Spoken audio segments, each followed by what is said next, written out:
Hello. Hello and welcome. Good morning. We're going to get started. Welcome to CWA Event 2105, Republicans, a House Divided. I'm Charlie Danaher, a Vice Chair of the Boulder County Republican Party. Hardly anybody ever knew that there was such a thing as a Boulder County Republican Party, but there is. Before we get started, I want to make a couple announcements. In this session, we will utilize both the CWA app and a note card system to receive questions from the audience. To ask a question in the app, simply select the session in the schedule, tap Q&A, and then insert and send your question. You may also raise your hand and request a note card and pencil from one of our producers. You must write legibly, please. If you are a student, please note that in your question, and please make your questions brief and to the point. A couple other comments about the layout of our session. This is a roundtable discussion, so right after brief introductions, we will jump right into a discussion amongst the panelists. At about 11:45, we will open it up to questions from the audience. And because the room's overflowing, we are live streaming upstairs in room 415, so if anyone needs a seat, live streaming is upstairs in room 415. Okay, on to introductions. Robert Kaufman. Dr. Kaufman received his JD from Georgetown Law and his bachelor's, 2 masters, and a doctoral degree from Columbia University. In May 2016, he received an advanced law degree in dispute resolution from Pepperdine University. Dr. Kaufman is Boulder campus's 5th visiting scholar in the Center for Western Civilization, Thought and Policy, which seeks to broaden and diversify campus discussions. Because he is a guest speaker, Dr. Kaufman's bio is not in the program. Michael Frank. Dr. Frank is the Hoover Institution's Director of Washington, D.C.'s programs, where he oversees research and outreach initiatives to promote ideas and scholarship in our nation's capital. Dr. Frank is a former Distinguished Fellow at the Heritage Foundation. A graduate of Yale University, Frank earned his JD from Georgetown University Law Center. Born and raised on the Lower East Side of Manhattan, he has 4 children and 2 dogs. Henry Now. Dr. Now is a professor of political science and international affairs at George Washington University. He holds a BS degree in economics, politics, and science from MIT, and MA and PhD degrees from the Johns Hopkins University of Advanced International Studies. A member of Phi Beta Kappa and Council on Foreign Relations, Dr. Now served 2 years as a lieutenant in the 82nd Airborne Division at Fort Bragg, North Carolina. So on to our discussion. Dr. Kaufman, do you have an issue in mind that divides the Republican Party and a take on it? Actually, what strikes me is how undivided the Republican Party is. When I expected, especially during the primary campaign, much more significant divisions. If you look at where Donald Trump is now and what he's done, and I was very skeptical on the foreign policy side,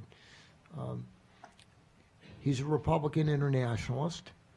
What he's done domestically is almost 90% of what you would associate with Ronald Reagan. And Henry Now is really an expert on this and knows it better. But even on the one issue where President Trump seems to be an outlier on international trade, I don't think President Trump is a doctrinaire protectionist. And one of the reasons I don't is that I can't imagine Larry Kudlow being Donald Trump's chief economic person if Donald Trump was an organic doctrinaire protectionist.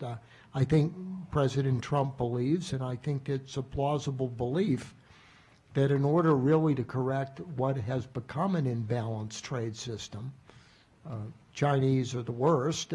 They rob us intellectual property at a rate of $200 billion a year, manipulate the currency. I see President Trump's protectionism more as a means to an end rather than something organic. Now, if you're different on that, I think that would be the central issue that would divide the party. But so far, at least, Trump is 80 to 85% in the Reagan tradition, domestically and internationally, and Mike Frank's the expert on this. The problem in the Republican Party is not really what divides us. It's that we have such slender margins in Congress so that the defection of a relatively small group in one direction or the other can undermine the possibility of getting a majority.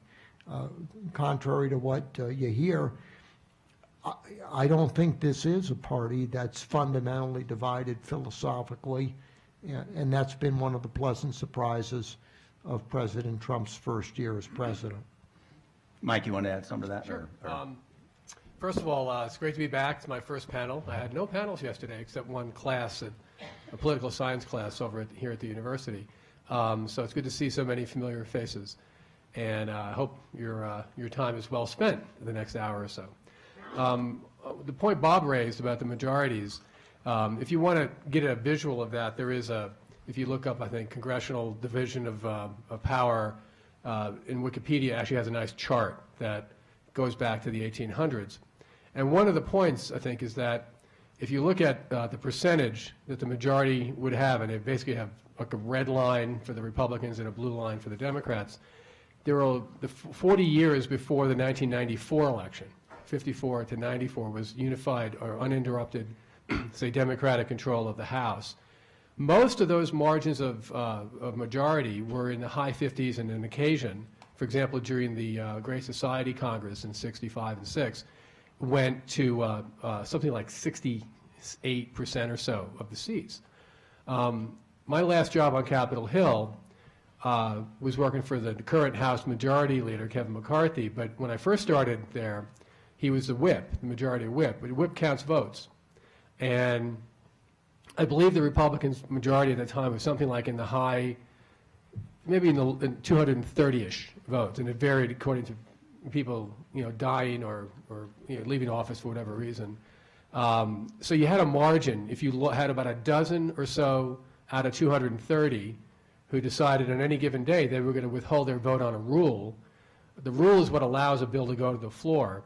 And the minority party traditionally always votes against a rule, no matter what. It's always the way it works. So you can't count. You have to get all your votes to go to the floor and have a debate from your majority, however large or however small it might be. And so that means at any given day, to let these bills go to the floor, you need about we needed a 95, 96% level of unanimity within the House Republican caucus to proceed. Similarly, if you look at the narrow margins in the Senate, if you're at 252 or 51 or 53 votes, you have to be somewhere, again, around the 95 percentile level of unanimity to proceed. And so on the outside, when a dozen members of the Freedom Caucus decide a bill's not good enough for them, and they say they tell the whip on the whip check, we're going to withhold our votes, to the outside world it looks like chaos. The House cannot move a bill, and the House is divided, hopelessly divided on some issue.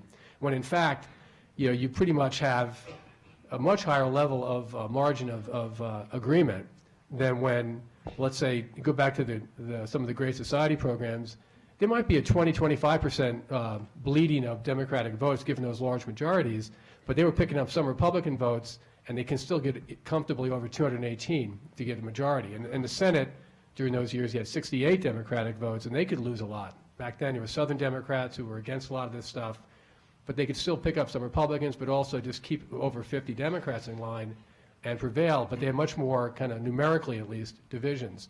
And it's sort of a background point to raise, and most people don't appreciate it. The other point is there are a lot of good, interesting surveys divided by party affiliation. I think Pew does it on a variety of issues over time, and you see how many Republicans, how many Democrats, how many independents see a certain issue. And we're pretty much at the high point, maybe not surprisingly, of polarization right now by party affiliation, which suggests that at the base, the voters who identify with one party or the other tend to agree broadly on a certain characterization of an issue. They might disagree on how to implement it or how to achieve a win in that area, but on issues, this everything from immigration and trade to taxes and entitlements and education policy and energy and environment. All those issues have pretty much unprecedented levels of polarization between self-identified Republicans and self-identified Democrats. So they tend to agree on the broad direction they want their elected officials to move in, but they'll have disagreements about the tactics, they'll have disagreements about some of the substance involved. The dirty little secret when President Obama was in office is that Republicans are unified in wanting to get rid of the Affordable Care Act, but they couldn't agree on what to do to replace it, which then became apparent in the last year or so, okay? So sometimes being in the majority or the minority can make a really big difference in how everyone perceives the level of chaos or the level of harmony, meaning that if you're in the minority, all you have to do is vote no for the most part. And if you look at some of the, the first 2 years of President Obama's administration, 9 and 10, there was unified opposition to the Affordable Care Act, to the Dodd-Frank legislation, to the stimulus bill, and to a lot of other things that gave this impression that Republicans were absolutely marching in lockstep, substantively, not just at the top level, but at many levels and dimensions below that, right? In fact, all those differences of policy were still out there, but they didn't need to come forward. When you're in the minority, you can basically just keep voting no. So if the Democrats look united today, partly it's because they can oppose all these things that the Republicans are moving in the House and the Senate that they just disagree with. And just the last thing I'll say real quick is just looking at some of the areas of division versus unity. I might disagree a little bit with Bob and his percentage. He said 80, 85%. I'd lower that to some extent. But the areas of division clearly are immigration and trade, and to some extent entitlements. President Trump ran on a platform not to touch Medicare, Medicaid, Social Security. That's the first Republican president in a long time who said we don't need to touch these programs. And that did cause a certain amount of angst, but it didn't create a lot of verbal, outward opposition, in part because if there's no momentum to move something that's third rail and radioactive, you don't touch it, right? But areas of unity, judges, there's no disagreement whatsoever among Republican elected officials in the base with respect to the people President Trump's nominating. This morning he nominated 3 more people for circuit courts and 16 or 17 more for district court openings. That's an area where he's got a lot of plaudits and probably has the highest approval rating of all. The regulatory initiatives that the agencies are taking are pretty much completely in sync with kind of bills that the House is moving over the last 4 or 5 years when President Obama was in office, but would go nowhere in the Senate. They just would pass the House. They were in areas like environment regulation, energy, labor markets, financial services deregulation, a few of those areas that now the agencies can do unilaterally. And there's a lot of unanimity there. And then on taxes, the tax proposal that went through and was signed into law was largely unanimous. There were a few outliers here and there. But again, that's an area where there's generally agreement. We can talk about that more later. So, Mike, can I interrupt? Yeah. Thanks. Let's try to give Henry a chance. What I'd like to interject is that personally, I don't see that divisions within the Republican Party are necessarily an unhealthy thing. So I don't think the idea should be that this is any apology for divisions, philosophical divisions. But Henry, you want to take us somewhere? Right. Well, thank you. I'm going to try to compress 10 minutes into about 4 and defer to my colleagues. Michael Frank has been active on the Hill for many years, and Bob Kaufman's been writing about these topics for many years. I came to, first of all, let me just reinforce the point that Charlie just made. That is, I consider divisions good and normal, both inside parties and between parties. It's something I know you are working on here in the World Affairs Conference. Always have an opposite point of view represented on almost every issue, because that's the essence of our system. I expected when I first went into government in the early 1980s that the divisions would kind of settle down after a party got control of the White House in this case, and at least the House and the Congress. That was under Ronald Reagan in 1981. They didn't. I mean, the divisions were just as deep, and they weren't as wide, but they were as deep and as strongly felt within the White House, where supply-siders warred against monetarists and against physical conservatives on on economic policy, where there were a lot of divisions on how to deal with the Soviet Union, most of them tough, but some of them never wanted to negotiate with the Soviet Union at all. Anyway, Reagan was able to put those divisions together. So one of my answers to divisions within parties and between parties is leadership.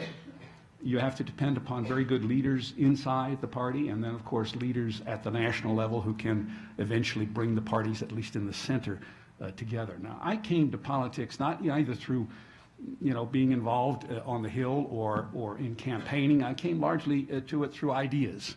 I've been an academic since my origins, and so what I want to do is focus on foreign policy and focus on just make a few words about the different schools of thought in the Republican Party about how to deal with foreign policy. Maybe before I do that, I want to tell you why I'm a conservative. I tell my students I have been a conservative ever since the day I was born, and I still am, and therefore I haven't learned a thing.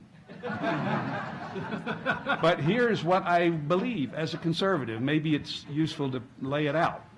Conservatives favor limited and local rather than activist and central government.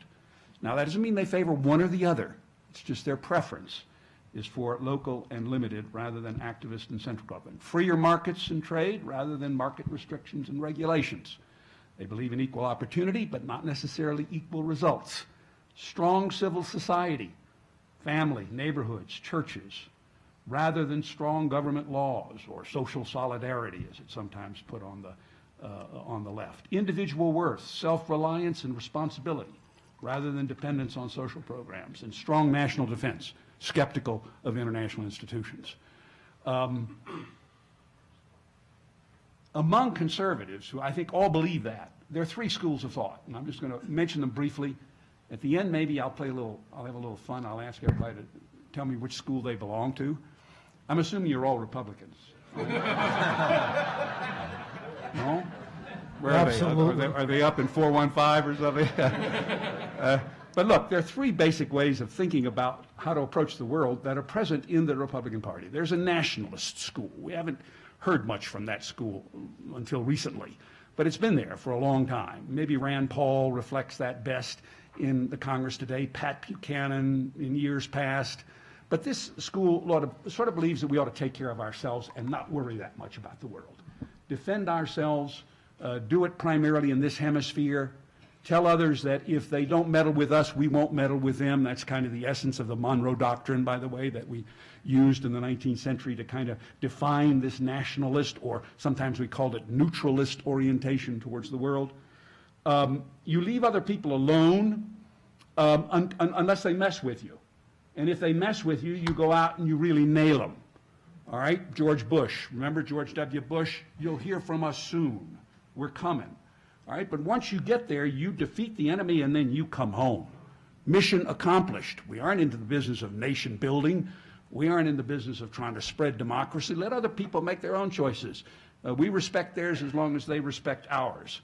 They like to trade, but put American interests first always.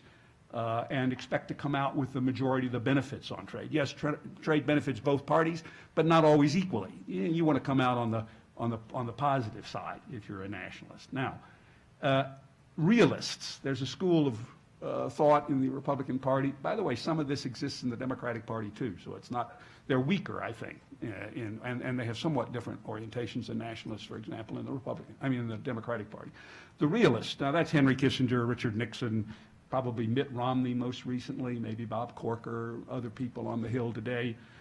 Generally, they believe that, look, you got to worry about what's going on out there in the world because you can't really trust other people to take care of themselves. They're going to get into squabbles and problems and conflicts, and if the 20th century taught us anything, it taught us that we need to be worried about conflicts abroad. So they want to go out and deal with the world in a more engaged way.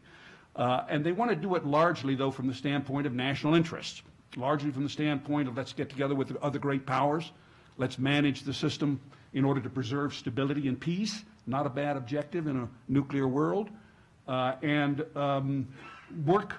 be willing to cooperate, especially with adversaries, Russia and China in this case. Strengthen alliances. Realists are more eager than nationalists to build and strengthen our alliances. By the way, the nationalists call for us to come home. I left that out, but they want us to bring our troops back from Europe and Asia. That's the nationalists. The realists want to stay where we are. They want a forward defense. They want strong alliances, and they want to keep the terrorists, of course, off balance in the rest of the world. You could kind of think of them as a minimal kind of engagement in the world, but working with great powers, strengthening allies, and trying to preserve peace, essentially. Not spread democracy. They're not interested in spreading democracy. There's a third school of thought, and I think this is the school that both Bob and I belong to, and probably Michael as well, and that is internationalists. I call them conservative internationalists. All right, they believe that we do need to be in the business of thinking about how to make the world a better place. And the way in which we've made the world a better place over the last century is by spreading democracy. It's almost hard to deny that. If you look at the world of 1914, it was a very interdependent world, economically, et cetera. But it was a very bad world, and there were only about 5 or 6 democracies, countries that you could say were democracies. Today, you have over 100 countries that are nominally democracies, probably 75 that are pretty strong democracies. And all of Europe, all of the major industrialized countries are, in both Europe and in Asia now, assume Russia and China for the moment are not major industrialized countries, are democratic. The world is a much better place because of that. We have a lot of evidence that democracies don't threaten each other militarily, don't get into military conflicts, so we have a chance to create a world in which we might have peace and still have separate nations. Now, conservative internationalists do not believe that international organizations is such a great idea. Why would they? They don't like central and activist government. And that central and activist government at the global level, which is going to be much harder to influence and much harder to hold accountable. So they prefer a world in which we retain our national sovereignty, but countries increasingly become democratic and we live peacefully together with one another in a democratic peace. Now, there are elements, by the way, just one final comment, maybe I'll stop. Trump, I think, is probably more on the nationalist realist side at this stage in his development as a foreign policy leader. You know, he reveals sort of nationalist tendencies when he says, in the case of Syria, let others deal with it. Notice that's a very nationalist orientation. Don't worry about balancing power in the Middle East. Let others deal with it. It's not a direct threat to us. But in Europe and in Asia, he has taken more of a realist position. That is, he has actually strengthened and reinforced the alliances in both of those regions, and he has insisted upon the possibility of cooperation with the other great powers, Russia and China. And I think his cooperation with China has had a lot to do with what appears to be some progress, at least on the North Korean problem. I'm not expecting a lot out of the negotiations, but at least we've got discussions going. He's much less maybe on the internationalist side, the spreading democracy, the democratic peace, the Reagan-esque elements. But as Bob pointed out yesterday in one of his panels, he made a great speech in Poland last year, which lays out, I mean, Ronald Reagan could have made that speech. Maybe he'll do more of that, talking about that, and that'll be reflected in his policy as time goes on. But for the moment, he's very much in the range of sort of Republican tradition in foreign policy. I'll stop there. Thank you. Bob, you want to add some of that, Yeah, or I do you have want to? one thing to add to Henry's excellent formulation, that on the conservative internationalist side, the positive side is conservative internationalists take the spread of democracy seriously. The negative side is that unlike realists or nationalists who think or assume all regimes behave essentially alike, conservative internationalists take ideology and regime type very seriously. So conservative internationalists emphasize the perfect storm of a danger of a rogue regime with a messianic ideology wielding formidable geopolitical capabilities. So what distinguishes conservative internationalism is taking what's called in international relations theory the first and the second image much more seriously, meaning individuals and regime type for identifying friends, foes, threats, and opportunities. How about if we discuss some other healthy philosophical divisions in the Republican Party, like what to do about Social Security or a reasonable health care system? Anybody have an idea about, or another topic? Sure. Well, I mean, on healthcare, there always have been, going back to when President Clinton was trying to move a healthcare reform package in 1993 and 4.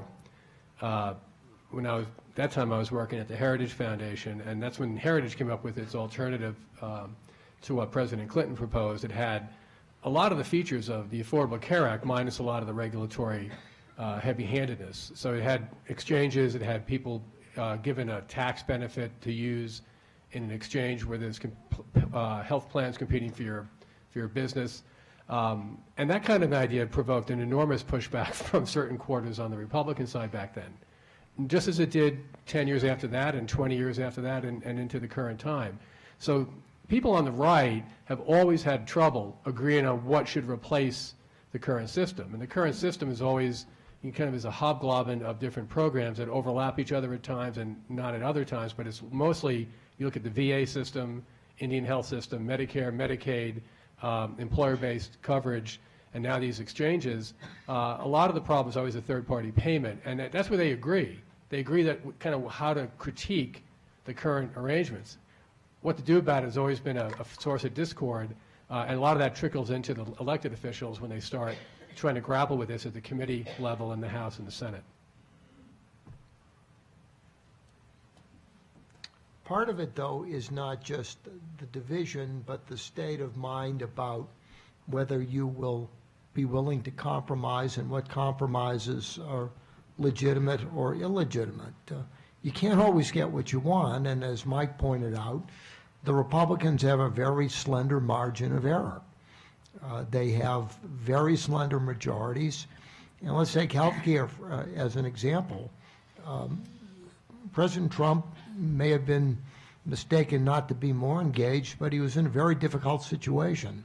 He needed virtually everybody to support his program, or whatever program he chose. And on one side of the spectrum, there were a group of people, very small but decisive, like Rand Paul and Mike Lee, who didn't want to make compromises. And then there were the John McCains and Susan Collinses in the other direction. And part of the Republican problem, and it's a political problem in general, is to know when to follow Ronald Reagan's adage, you're better off taking 80% than accepting all or nothing. And I think in some ways the greater problem in the Republican Party is more that state of mind than the actual philosophical divisions themselves. Yeah, I'm really an outsider on the healthcare issue, but one of the things that's always bothered me over the years is that we wouldn't have had the problem that the Obama administration confronted on healthcare if, in fact, especially American industry, insurance companies, the medical industry, and so on, had addressed a few rather specific and big problems and holes in the healthcare system, preconditions, portability. Had the trade unions stepped up to deal with that, the industrial trade unions had stepped up to deal with that, or suggested to the government some fixes for those programs, we wouldn't have had the problem we've had now for the last 10 years, where everybody, where there's a tremendous pressure, and there was clearly in the Obama administration for some kind of across-the-board national health care. I had a kind of health care which I think most of you had, which was employer provided. It was quite good, and I paid a pretty good price for it, but so did the company, so did the university in this case. Yeah, they got a tax break, but that system's been weakened by the whole controversy about health care over the last 10 years, and that strikes. So my first sort of point is that, look, Republicans share some of the blame in the sense that they aren't dominant in these industries I mentioned, but nevertheless, they probably could have moved earlier. It should be a lesson. The point isn't made very often. It should be a lesson to the special interests that, look, get in there and deal with problems early. Otherwise, central government's going to come along and deal with the problems. The second point I would make is simply that we've got to get back to some kind of desire to work with the other side. The Obama administration passed a health care bill with no Republicans. The Republicans passed a health care bill with no Democrats. These are not going to be sustainable programs over the long run. So hopefully those are lessons we can draw from this. You guys have any objection to jumping into the question portion of the program? No, no. Or you want to? You'll help us steer this discussion where you want it to go. Yeah, So. I got a list of questions here. Okay. Why the continued belief in Reaganomics? It has never worked. Just look at Kansas. Anyone want to? Kansas. It didn't work in Kansas? I'd say I got to look into that. Look at California. I got to look into that. Look at New York. Look at Illinois, Connecticut, Maryland. That's the anti-Reagan approach, right? Yeah. They're not doing very well. Look, it's a big issue, both in the academy, by the way, among economists, and of course in the media. And I think the portrayal of, the tax cut approach is often quite inaccurate in the broad media. We've tried it 3 times historically. We tried it in the 1920s. Worked brilliantly. We grew massively. Now, I can't show you, nor can any economist show you, a direct point-to-point causal relationship between the tax cuts and what actually happened. But it was clearly, if we believe public policy makes any difference, then that coincided in the 20s with a very, very big economic boom. We grew 14% in 1922. We've never seen another year like that since. We did it again under JFK, a Democrat who realized that, by golly, to get this economy going, maybe we should reduce taxes. And also, by the way, reduce spending. He did both. He was a classic Reaganite on that issue. He came to it with difficulty because he was advised by all of his liberal economists not to do that, not to do that. That's trickle down. You don't want that. You don't want that. Well, it worked again. We had a big boom in the 60s. We had a big boom in the 80s under Reagan. Again, I can't trace the connection between specifically policy and outcome, but boy, it was a big part of it. Now, that doesn't mean any kind of tax cut is good. It doesn't mean that tax cuts with massively increased spending is good. This is what George W. Bush did. That was not Reagan-esque. He increased taxes, lowered taxes, but then also increased spending. So far, maybe Trump's doing the same thing. I don't know. I kind of didn't like this second bill that passed, for defense. I like the defense part, but I didn't like the fact that he said, oh, well, throw in everything else you want, you Democrats, in order to get your vote on defense. And now we've thrown another $1 trillion of money into debt. But we're having some uptick in the economy at the moment, and my guess would be that if we do succeed and Trump succeeds in dealing with the trade policies, we'll have a number of years. It's not going to last forever. There's always a cycle, but we'll have a number of years of +3+ growth in this economy, which will be good. It'll pull all these people out of the work, out of the unemployed force that were never even looking for jobs, and they're starting to come back. Yeah. Okay. I assume that question was 420 friendly on Reaganomics, because if you actually look at the record, compare the 1980s to the 1970s, we were dynamic, freedom was on the march, the economy was booming, stagflation was the metaphor for the 70s. Compare the 1980s to Obama's attempt to transform us into some version of a Western European social democracy where the so-called recovery was the most anemic recovery from a recession in history. So amplifying what these fine gentlemen said, Reaganomics is terrible, to paraphrase Churchill, except for anything else. So if you have an alternative, it seems to me that we have demonstrated multiple times that cutting taxes and relying more on markets is a more likely mechanism to achieve sustained prosperity than the alternatives. So bluntly, I reject the premise of the question. Mike? In the most recent tax reform effort that culminated in a new law, today there was a Congressional Budget Office, the first time they've really taken a look at the law and scored it relative to the economy. And the CBO is not my favorite organization, and I was a little surprised to see the numbers they came up with, which is that compared to the baseline they projected for economic growth, and by the way, the CBO projection for economic growth for the next 10 years before the tax law was 1.8% on average over the 10-year period. Let's stipulate that if that were to come true, you guys wouldn't be getting Social Security. You guys would be having trouble activating your Medicare eligibility. All these programs that we think we can count on will not exist in the way we know it if 1.8% growth is the new normal, okay? So having said that, they're projecting for the next, I think through about 2026, 27, an increase in the baseline of 0.6% or more per year. The first year, this year, it's about 3 or so, then it jumps up, and it stays above 0.6 for about a 6-7 year period, which is interesting. And the reason why, then it only comes down to about 4 or 5, 0.4 or 0.5% over the baseline. The reason that's interesting is that in 2025, a lot of these provisions on the individual side expire. The corporate stuff stays in. The corporate stuff is where you get your growth. The corporate stuff is Reagan-esque. It lowers rates, immediate expensing. It does a lot of things that are exactly out of that playbook.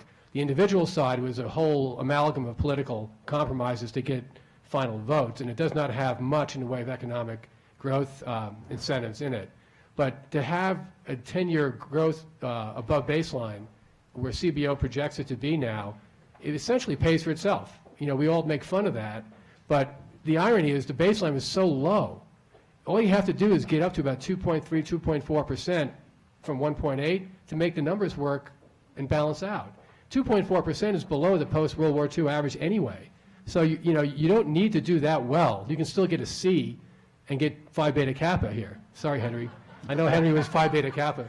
Okay, so that's just as a background, this is now kind of conventional scoring lore that, reducing rates and giving companies a chance to immediately expense things and creating incentives for productivity enhancements is what leads to economic growth and prosperity. Next question. What happened to the Republicans' fiscal restraint, referring to the huge budget deficits?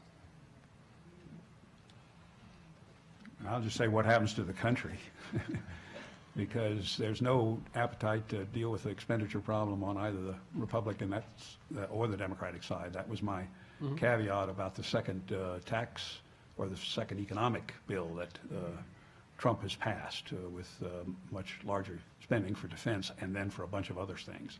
Look, we're probably going to have a calamity. The thing that saved us from the budget deficit in the 1990s, which was the only thing that Reagan did not follow through on. He was not successful in balancing the budget. But he says in his memoirs, and he said it to us at the time, I'm not going to give up my defense or my economic program because of the budget deficit. Well, his defense and economic program had something to do, I think, with the collapse of the Soviet Union. And as a result of that, the reason we balanced the budget in the 1990s is because defense expenditures went down in real terms dramatically. By the end of the millennium, we had no budget deficit. We had a slight surplus. So it'll take, that was luck. Well, not luck, but it was happenstance. Wasn't planned wasn't a bill passed by the U.S. Congress. I don't know what it would take for the Republicans and the Democrats to come together on a serious spending policy and program. Probably some serious calamity of some sort. I think, though, that President Trump, less philosophically grounded, has some of the same dilemmas that Reagan had in 1981. There was a bad song in 1976 that expressed the dilemma. I want you, I need you, I love you. Well, 2 out of 3 ain't bad. And when Reagan confronted the conundrum, economic growth, repairing national defense that had suffered terribly in the 70s, or balancing the budget, Reagan said, I'll take 2 out of 3. And one of the things that made Reaganomics politically so appealing is that prior to that, Republicans had been the party of root canal economics, where we would call for balancing the budget, promising all pain, and the Democrats were benefiting politically from being able to promise everything. I think in this particular circumstance, I don't think Henry and I disagree, but we may have a different emphasis. I think our defense situation, when Donald Trump took office after 8 years of Obama, was so perilous that although he may have paid too high a price, it was prudent to pay a significant negative price to get a substantial increase in the defense budget, because the consequence of not doing that after 8 years of what we've endured would be infinitely more costly on a number of levels. Yeah, I think spending is an area where there's a very profound schism on the Republican side. And the way I would explain it is that if you put them all the elected officials at least in a room and asked them about various spending priorities and how much government should do here and there and everywhere, there would be a whole lot of agreement. Where the disagreement shows up is when the inevitable deal shows up that is viewed as a must-pass bill that increases spending quite a bit, some of the people in that initial room are going to say, I can vote for that because of different kinds of pragmatic concerns that they might use to rationalize it. And others will say, no way, Jose, am I going to vote for this? I'm going to be against it. And that's when you get your public chaos, at the last minute. And with those narrow margins, you only need 5–10% of your caucus to start to rebel before you're in deep trouble in terms of finding those majority votes. Although when it's a big spending increase, that's when you can get guys like Steny Hoyer to deliver a lot of Democratic votes for the final product. And that's kind of the poison there, is that you get these situations that emerge once in a while that end up causing multi-trillion-dollar increases in the overall debt. Here's a question from a student. In reference to the three schools of thought, what do you think is the one that tends to throw Republicans into the white supremacist, big N nationalist KKK party? Henry, you want to take that? Well, I'll answer that question if you tell me where sort of MoveOn.org and Black Lives Matter and all the radical groups on the left, where are they going to take us in terms of our foreign policy? Look, those are the wings, the extremes. I don't know why we pay so much attention to them, but we do that partly for partisan reasons. I don't think there's a substantial number of. Look, most Republicans are in these camps that I just suggested. And the nationalist camp, by the way, is, I think, a very well-respected camp. Andrew Jackson was our first true nationalist president. Other presidents have been strong in that tradition. By the way, you talk about somebody who came to Washington to upset the apple cart. That was Andrew Jackson, and he kept it upset for 8 years. So he was our first Donald Trump on many issues, domestic as well as foreign policy. Nationalism is maybe not untimely in my view, and therefore its time has come because we have created a world in which there's a lot of globalism, there's a lot of democracy. We don't need to be as aggressive in trying to push that world further. We took a huge step when we admitted China into the trade organization, the trade system, and we need time to absorb some of that. So my sense is that we shouldn't. I'm not a nationalist myself, okay? I don't think that way about the world. I think about the world in internationalist terms and in conservative internationalist terms. But I have a lot of respect for the nationalist point of view, and I think we need to incorporate their concerns. And to be honest with you, I'm kind of with Trump. I don't know where he's going on Syria, but I'm with him in the sense that I want to deal with our interests in that part of the world with as few American boots on the ground as possible. Now, he is going to have a difficult time because there are no obvious people other than the Kurds who now are out of favor with the Turkish government and probably can't do a lot of the heavy lifting for us. We don't have, but it's possible now. Just one example, Trump has tried to rally Saudi Arabia and the Gulf states, as well as Egypt. He's tried to rally them into a counterbalancing alliance against Iran, push back against Iran. It's conceivable that that's the beginning of some effort that will eventually put, especially under this new leader in Saudi Arabia, might eventually lead to some Arab forces, Gulf Arab forces, in these regions in the western part of Syria, west part of Iraq and the eastern part of Syria, that could help us hold the line against terrorists. I don't want us to try to promote democracy any more than it exists, if it exists in Iraq, and certainly I don't want us to oppose, as an objective, oppose and seek to try to overthrow al-Assad in Syria. Our objective should be limited. And I think he's wrestling with that. I think he deserves our understanding on that. It's not an easy problem. You know what Obama's solution was? Get out. That is, Obama once made the following comment about the Middle East. We intervened and occupied Iraq. It's a mess.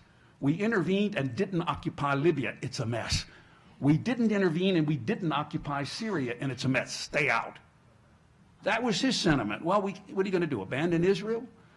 What are you going to do for at least a short term? Oil's becoming less and less of an interest in the Middle East as time goes on. But at the moment, it still is. And are you going to let the Russians just run all over the region? So you know, Trump has got a really tough problem, and I'm hoping he solves it in somewhat nationalist ways, which means expecting the countries in the region to do more in helping them to do Mike? it. I mean, I want to ask a question to Bob and Henry, just with respect to the ebbs and flows of support for nationalism in whatever form.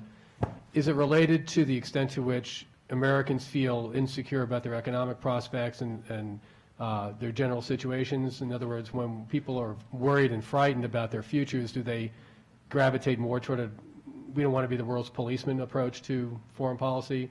And when things are better and people are more, you know, doing well and engaged, they're okay with more involvement?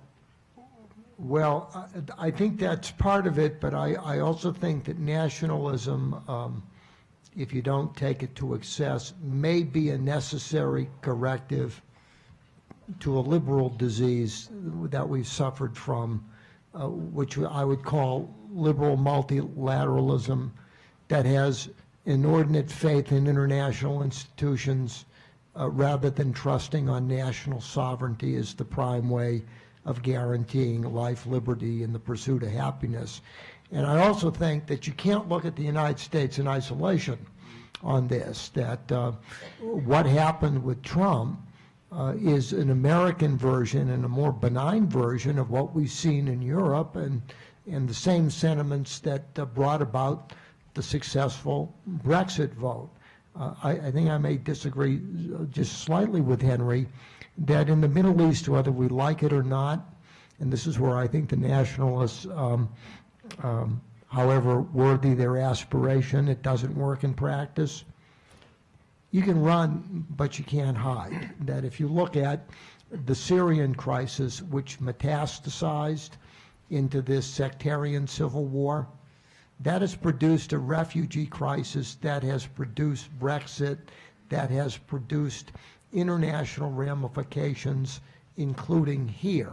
So while I'm very skeptical of multilateral institutions, I think one of the great tragedies of the Iraq War, whether you agreed with it or not, is our premature withdrawal that triggered the escalation of this. Had we stayed, had we stabilized the situation, even Joe Biden said it was a success, Iran would not have been able to use Iraq as an autobahn to promote this sectarian war that has now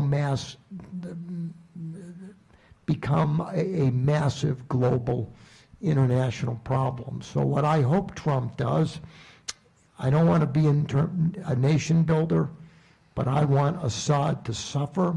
I want the Syrian Air Force grounded. And I want one of Putin's proteges defeated because I want that to have ramifications not only in the Middle East, but Chinese calculations and Putin's. Next question. Are any of you concerned about the morals and character of the extreme right Republicans, the evangelical Republicans, mixing politics and religion to an extreme? Mike, you want to take a shot? Sure, why not? I don't feel that religious affiliation and practice and engagement is a negative thing in life and politics or anything else. In fact, I would argue that you could make the case that those of you who worry very profoundly about climate change are exhibiting religiously oriented points of view. There's deniers, you know, there's a pantheon of saints out there. There's all kinds of religious analogies to that policy adherence. So I think, you know, you bring it on. I think you can't take it out of human nature, and we were one of the most religiously versed and practiced country in the world, especially compared to all our counterpart countries in Western Europe and Central Europe. So I think it's healthy. I think you don't want to go too far. You don't want to put the finger on the scale and favor one religion over any other. But the sentiments, the values, the civil rights movement would not have happened but for a lot of profound and sincerely held religious values and engagement, and it was done out of the churches.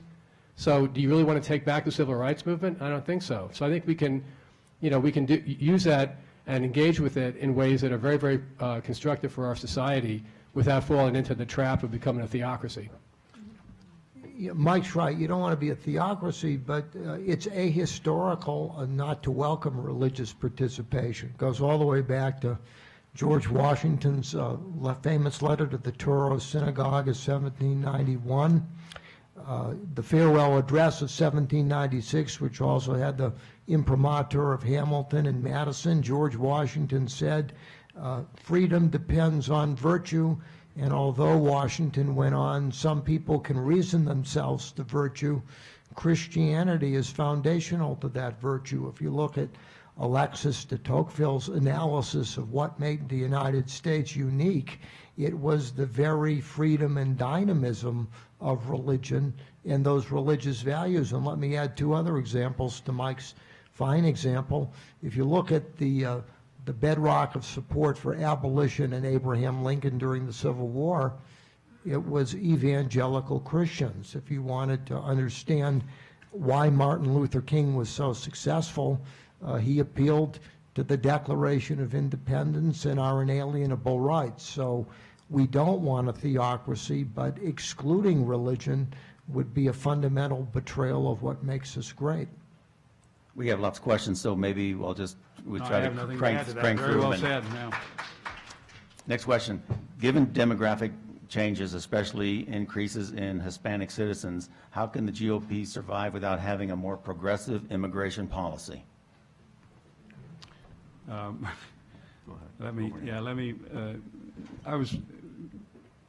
wanted to say at the outset that I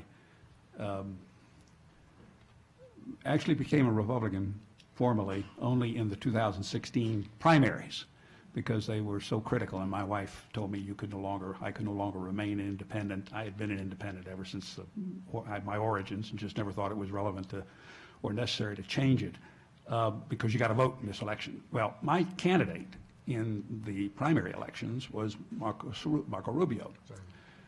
Same here. I wanted Me too. because he reflected the kind of charismatic vision of America, of a majority-minority America that I believed in. That is a conservative vision of that America, okay? He wound up not having a lot of charisma and not being a very effective politician. I wanted to breed him, by the way. I wanted to cross-pollinate him with the governor of Minnesota now, whose name is Scott Walker. Wisconsin. Why? Because Scott Walker had done in Wisconsin what Reagan had done in California, that is, push some red state policies through a blue state. So I thought, wow, he's got the ability to do this in the U.S. Congress. Well, obviously I didn't get my choice, and then I went with Trump, and now I forgot what the question was. But Hispanics. yeah, so I have no real doubts about the Republican Party being open, receptive, and being a part of the majority-minority America that we're heading for. Look, I think personally now I'm in this party, and I do have some issues with immigration.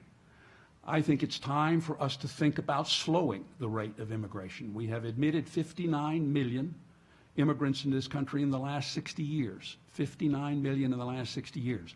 It's an enormous number of immigrants. We need maybe some time to adjust. The people who have had to adjust to this have had to pay a real price for it in our southwestern states and in other parts of the country. Why don't we just reduce it for a while? We're not anti-immigrants. My grandfather's an immigrant. I wouldn't be here if it weren't for immigration. But we need to be sensible about this. And the idea of, well, just let more and more in because they vote my way, that's not a very, I think, appropriate way to approach it. So I'm not, I think there's a lot of support out there for Trump on this immigration issue. Don't cut it off. Don't discriminate. But in fact, reduce the numbers and give us some time to absorb. We've done that historically, sometimes in ugly ways, and I don't want to see it happen in an ugly way. But we've done it historically, and it's necessary to do it. Next question from a student. Okay, just throw one quick point. Pew Hispanic Center did a survey in July of last year, of 2016. And it was all Hispanic sample, but they divided the sample into English dominant and Hispanic dominant respondents. And when they did the ballot test at the time, Hillary Clinton won the Hispanic dominant share of the sample by a margin of 66 to 28, which is a 38-point margin. Among the English dominant Hispanic sample, it was 48-41 for Clinton, only a 7-point advantage. And you can infer a lot from that, but one thing I infer is that over time, as Hispanics assimilate, their voting patterns will evolve and look more like those of the Irish and the Italians and the Polish immigrant sons and daughters and granddaughters and grandsons of the immigrant generation itself. So I don't see any reason why Hispanics have a genetic predisposition to be liberal or progressive. I just think it's a question of them assimilating into the country and starting to split up in different ways, just like every other ethnic group of immigrants has. Question from a student. What do you make of the political science research showing that authoritarians have sorted into the Republican Party and now make up half of the party? Will there be a divide over norms and the rule of law? That question, which sort of indicts academics, if that's actually considered valid research, proves Bill Buckley's adage that he'd rather be governed by the first 1,000 people chosen at random in the Boston phone book. I'm from there, I know how low it gets, than a professorial staff at Harvard. Look, this is one of the problems in American political discourse, and academics are unfortunately in the van. All this talk about Trump being a fascist in a European sense rather than an outer boroughs New York guy with those edges, that's hyperbole, and it's chilling discussion by demonizing, bluntly calling them deplorables, rather than taking seriously, even if you don't agree with it, why do people that you should presume to be decent and of goodwill, why do they have a fundamentally different view? Why do they feel alienated? Have elites unwittingly, even if in a well-motivated way, taken these people for granted or disdain those legitimate concerns? You don't have to agree with all of it, but if you start as your default position that anybody who disagrees with you on the right is an authoritarian, evil, has mental illness, or is a combination of all of those things, forgive us when we don't take that very seriously, because we've heard that before, don't like it, disagree with it, and it's untrue. Next question. Can I go just, ahead. yeah, Go ahead, Henry. no, I was just going to add just a thought. And look, we all worry about authoritarianism, and we all worry about equality. I think liberals tend to worry more about authority in the civil society. They worry about power groups in the civil society that gain an advantage one way or another, corporations, maybe some racist groups, et cetera, special interest groups. They worry about, in other words, the need to kind of counter authority in the civil society. Conservatives worry about trying to counter authority in the government. And it surprises me to some extent that that liberals aren't more worried about authority in the government. But as long as conservatives are, we get a balance out of the mix. Look, I was very concerned about the IRS scandal, which went nowhere, went absolutely nowhere. That was a massive abuse of a powerful governmental agency, and nothing happened. Now, if you're a conservative, you're going to be, and you should be worried about that as a liberal as well. That's unaccountable authority in government. We've got some other cases that may be on hand. I don't know, the FBI, that worries me. I remember the Hoover era. I mean, I wasn't alive then, but I remember studying it. And, you know, so it's useful to have both of these groups worrying more about authority in the two major areas of our society. I think out of that comes a good balance. And again, I would make my appeal to don't pay that much attention. We ought to start. I said this to my dean the other day. Every time some incident emerges on our campus, we make a big deal of it. How many of our students are really like that? It's a very few. So we need to quit magnifying the anger and the hatred of just a few. Next question. Can the panel comment on the effect of McCain's recent positions and his pending absence vis-a-vis its effect on divisions? What position is McCain? McCain's recent positions and his pending absence. Michael, you may have. John McCain is a national hero, and in many ways was a great public servant and on national defense and national security issues stalwart. And John McCain is moving into the very final phase of a life well lived, even though it's controversial. I don't think that Republicans right now can gear themselves to the final phase of John McCain's political career that's going to come to a close. So I can't say anything negative about an American hero, but I don't think that this will go down as John McCain's finest hour of a political career that is honorable. And in criticizing him, I in no way, I know him, I in no way can detract from his enormous heroism that has me in awe. But I do think politically, John McCain shouldn't be the reference point for how Republicans now, as we go forward, think about public policy. One quick thought is that McCain has a skill set that very, very few active politicians have, at least in Congress, which is the ability to be so independent that when he takes a stand on some issues, he can actually sway votes on the other side of the aisle. That's rare. It's a lost art, and whenever his time comes, losing that kind of a voice and a person with that kind of skill set will make a big difference. Next question from a student. How does the Republican Party shift to attract young people like the Democrat Party has? You know the old saw that Churchill is alleged to have said, that if I am 20 and I'm not a liberal, I have no heart. And if I'm 40 and not a conservative, I have no head. So young people are going to be idealistic. They're going to be, attracted to a party that, champions progressivism and change and what have you. On the other hand, I mean, one of our real problems today is that conservative students are, especially in our major universities, they don't have the same, they don't get the same reinforcement of their views and of their expectations because of the enormous imbalance in the academy, in the faculty of the academy. And we're trying to work on that. I think it's a job for the next century, really.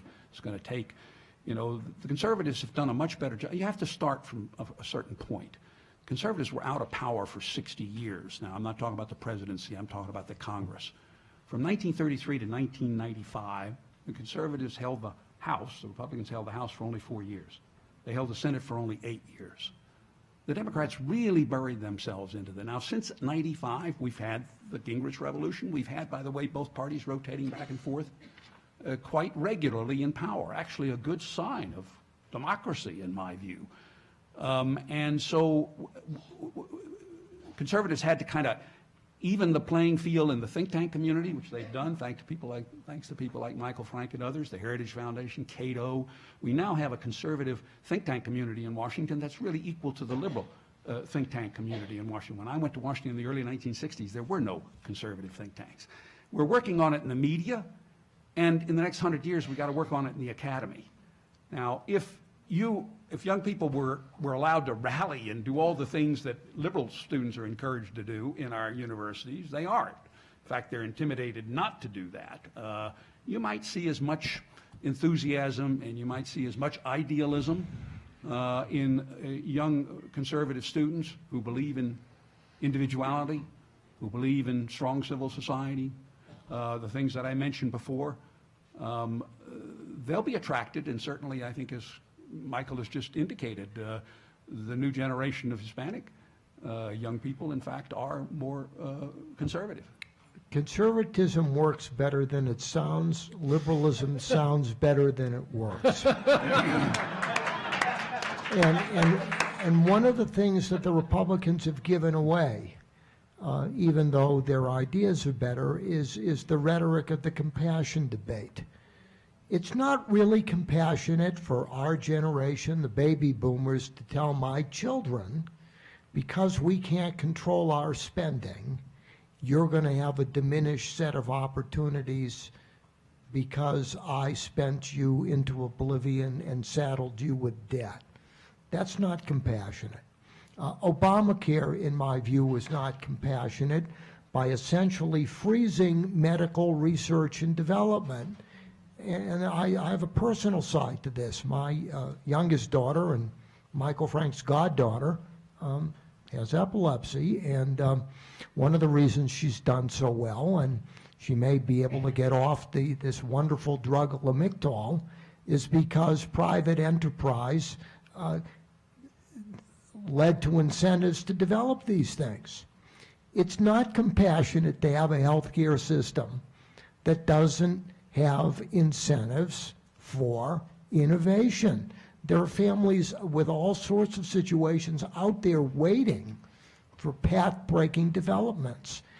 Democratic capitalism, given who we are as human beings, really is the most compassionate type of economic and political system to improve the human condition. It's imperfect, but the search for the perfect's the enemy of the good. And the one thing I think Republicans can, should, and do better, and this is Donald Trump's great problem, but this was not a year of optimism, is to make the positive case for why, if you are compassionate, you should believe in markets rather than government controlling everything. Yeah. How many people here, show of hands, were able to watch or listen offline to the keynote address yesterday? How many of you stood up and cheered toward the end and applauded at a lot of different points in that, right? If you notice, he talked about 5 seminal, once-in-a-lifetime, or every multiple lifetime type disruptions, right? Was there any point in his remarks where he said the solution here is government? Not once. You guys cheered that. I love you. Cheer some more for that kind of stuff, okay? I mean, he literally was making this pure private sector libertarian type case for solving huge problems that no government agency, no government bureaucrat or team of bureaucrats could even hope to solve, right? He said many times the solution here is not greeny, it's greedy. Remember that? You all were cheering. I loved it. It was my highest moment in 15 years coming here. All right. That's the kind of message they have to get out to young people, because young people were cheering that too. All right, we got 2 minutes left. One last question. The question should be less about divisions within the Republican Party and more about divisions within the country. How do we drive progress in times when a party does not have major majorities in both the White House and Congress?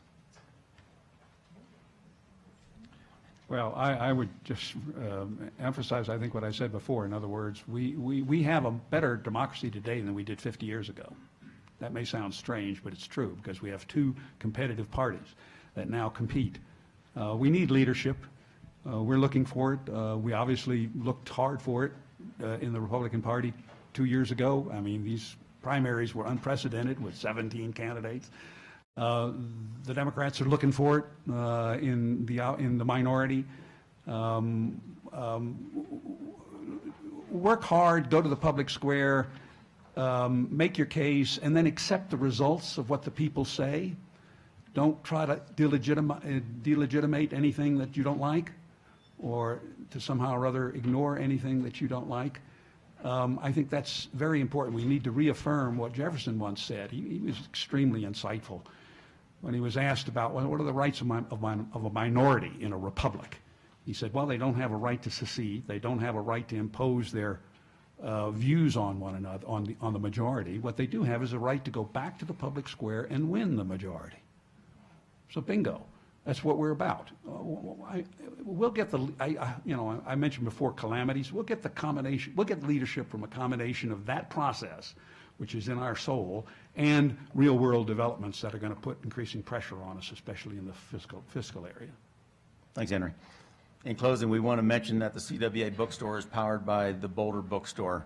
The bookstore is located over in the Mackey lobby and is open all week with books from many of the invited speakers from this year's CWA.